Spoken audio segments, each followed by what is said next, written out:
La sécurité, levier fondamental de démocratie et du développement pour le continent.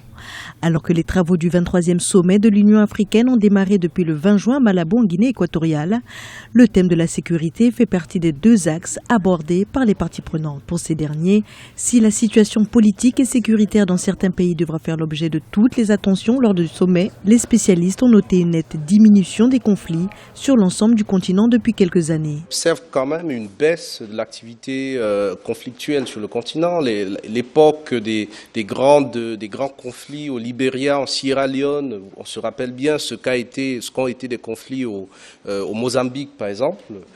Cette phase, on va dire, meurtrière et assez spectaculaire des conflits sur le continent est terminée. Pour de nombreux observateurs, la priorité du sommet de l'Union africaine doit être de décider de mesures concrètes pour enrayer et prévenir les cycles de violence qui affectent en premier lieu les populations civiles.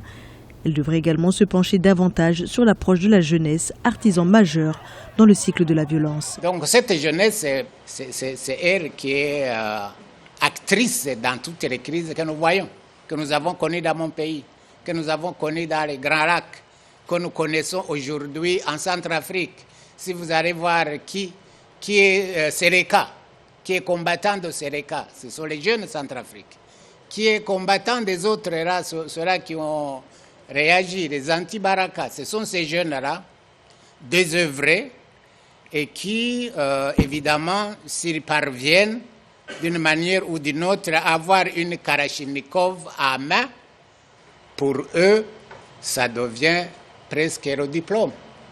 À l'approche d'élections 2015 et 2016, source potentielle de crises graves, voire de conflits dans plusieurs pays, l'Union africaine doit également prendre la mesure de ces facteurs et activer tous les leviers dont elle dispose, qu'ils soient politiques ou légaux, pour garantir la tenue de scrutins libres, transparents et sécurisés. Il en va de la paix et du développement du continent.